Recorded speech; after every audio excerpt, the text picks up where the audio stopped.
دجال کا ظہور ہو چکا ہے، وہ پوری دنیا کو اپنے فریب میں ڈال چکا ہے۔ عیسیٰ علیہ السلام زمین پر تشریف لا چکے ہیں۔ امام مہدی اپنے لشکر کے ساتھ شیطانی لشکر کا مقابلہ کر چکے ہیں۔ یاجوج ماجوج کا دور گزر چکا ہے۔ دنیا بدترین قحط کا سامنا کر چکی ہے۔ اچانک ایک دن سورج مشرق کی بجائے مغرب سے نکل آیا۔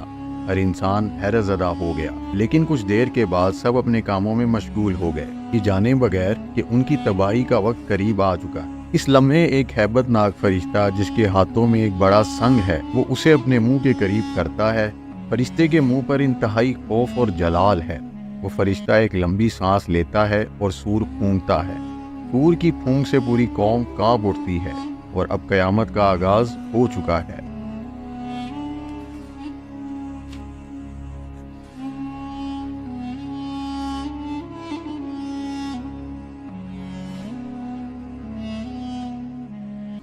اسلام میں فرشتوں پر ایمان لائے بغیر ایمان مکمل نہیں ہوتا، یعنی ان پر ایمان لائے بغیر مسلمان ہونا ممکن نہیں۔ دوسرے مذاہب میں بھی فرشتوں کا تصور پایا جاتا ہے۔ قدیم تہذیبوں میں بابل کی تہذیب ایسی ہے جس میں فرشتوں کا قدیم تصور ملتا ہے۔ بابلی لوگ فرشتوں کو سکالی کہا کرتے تھے، جنہیں وہ آسمان کی روحیں خدا کے قاصد مانتے تھے۔ یہودیوں کی ابتدائی صحیفوں تلمود وغیرہ میں فرشتوں کو ملائکہ کہا گیا ہے۔ توریت میں مختلف فرشتوں کا تذکرہ کیا گیا ہے جو مختلف کاموں پر مامور کیے گئے ہیں۔ عیسائیت اور انجیل میں بھی انہیں اینجلز کہا گیا ہے۔ بائبل میں انہیں خدا اور انسان کے درمیان رابطہ قائم کرنے کے لیے روحانی ہستیوں کے طور پر پیش کیا جاتا ہے، جو اسلامی عقائد سے بالکل مختلف ہیں۔ قدیم عرب قبائل کی بات کریں تو وہ بھی اسلام سے قبل فرشتوں کے وجود پر یقین رکھتے تھے۔ وہ فرشتوں کو خدا کی بیٹیاں مانتے تھے اور ان کی پوجا کرتے تھے، لیکن اسلام نے ان تمام غلط اور باطل عقائد کی اصلاح کی اور فرشتوں کا صحیح تصور پیش کیا۔ دوسرے ادیان کے مقابلے میں اسلام میں فرشتوں کی بہت زیادہ اہمیت ہے۔ قرآن و حدیث میں فرشتوں کے متعلق یہ بتایا گیا ہے کہ فرشتوں کا مسکن آسمان ہے اور وہ اللہ تعالیٰ کے حضور ہر وقت خدمت میں حاضر رہتے ہیں اور ہر وقت اللہ تعالیٰ کی حمد و ثنا اور تسبیح بیان کرتے رہتے ہیں۔ فرشتے نہ ہی اللہ کی کسی حکم کی نافرمانی کرتے ہیں اور نہ ہی ان سے کوئی گناہ سرزد ہوتا ہے۔ اللہ تعالیٰ کی مخلوق میں فرشتوں کی تعداد سب سے زیادہ ہے۔ ساتوں آسمان فرشتوں سے بھرے ہوئے ہیں۔ ان میں سے کوئی بے حرکت ہیں، کوئی قیام میں ہیں، کوئی رکوع میں ہیں اور کوئی سجدے میں ہیں۔ وہ پل بھر بھی اللہ کی نافرمانی نہیں کرتے۔ مختلف فرشتے مختلف کاموں پر متعین ہیں۔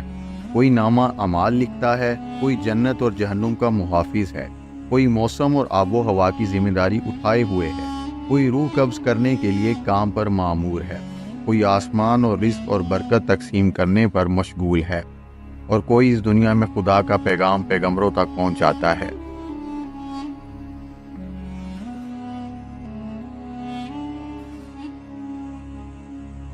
انہی فرشتوں میں اللہ تعالیٰ کا ایک مقرب فرشتہ حضرت اسرافیل علیہ السلام ہے۔ اسرافیل علیہ السلام کا نام عبد الرحمن ہے، اور یہ لفظ اسرافیل اس لیے استعمال ہوا کیونکہ فرشتوں میں سب سے زیادہ پر حضرت اسرافیل علیہ السلام کے ہیں۔ حضرت اسرافیل وہ فرشتے ہیں جو اللہ کے سب سے قریب ہیں۔ حضرت اسرافیل اور اللہ تبارک و تعالیٰ کے درمیان نور کے صرف 7 پردے موجود ہیں۔ اللہ نے جب آدم علیہ السلام کی تخلیق کی اور فرشتوں کو آدم علیہ السلام کے سامنے سجدہ کرنے کا حکم دیا تو سب سے پہلے حضرت اسرافیل نے سجدہ کیا تھا، جس کے انعام میں اللہ تعالیٰ نے پورے قرآن کو ان کے ماتھے پر لکھ دیا۔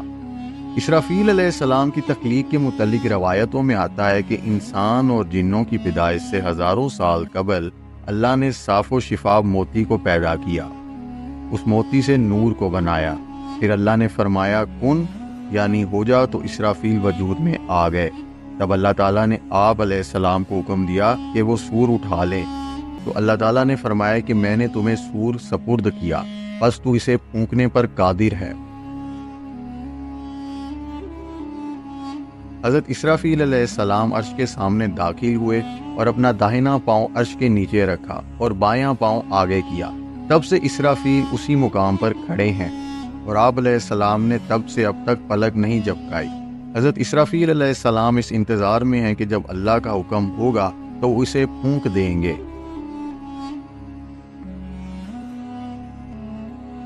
حضرت اسرافیل کی ظاہری اقامت اور جسامت کے بارے میں بیان کیا جاتا ہے کہ ان کا ایک پر مشرق میں ہے اور دوسرا مغرب میں ہے، تیسرا 7ویں آسمان میں ہے اور ایک پر سے انہوں نے اپنے آپ کو لپیٹا ہوا ہے۔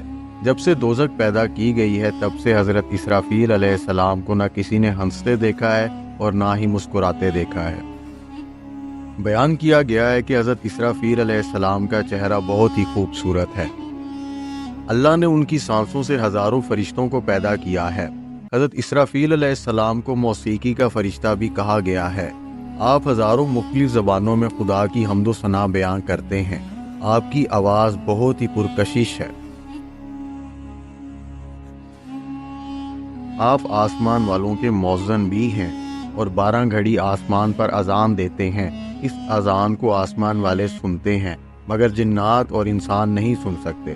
ایک روایت کے مطابق حضرت اسرافیل علیہ السلام ہر روز 3 مرتبہ جہنم کی طرف دیکھتے ہیں جہاں وہ جہنمیوں کے دردناک عذاب کا نظارہ کرتے ہیں۔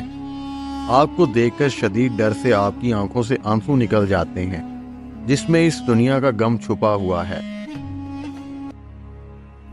اگر حضرت اسرافیل علیہ السلام کا یہ آنسو زمین پر گرا تو ایک دفعہ پھر یہ دنیا طوفان نوح کی طرح پہاڑ، درخت اور بستیوں کو بہا کر لے جائے گی، لیکن اللہ تعالیٰ کے حکم سے وہ آنسو زمین پر نہیں گرتا۔ اسرافیل علیہ السلام کا ذکر اسلام کے علاوہ اور بھی مختلف مذاہب میں ملتا ہے اور تہذیبوں میں بھی ملتا ہے۔ قدیم مصر میں ڈوما نامی فرشتے کی کہانی مشہور تھی اور مصریوں کا ماننا تھا کہ ڈوما اہل بہشت کو موسیقی سناتا ہے جس کی آواز نہایت میٹھی ہے۔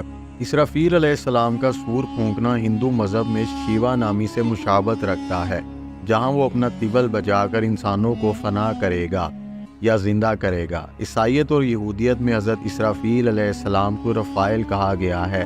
احادیث اور روایات میں سور پھونکنے کا عمل اس طرح بتایا گیا ہے کہ قرب قیامت میں اللہ تعالیٰ حکم فرمائیں گے کہ سور پھونکا جائے۔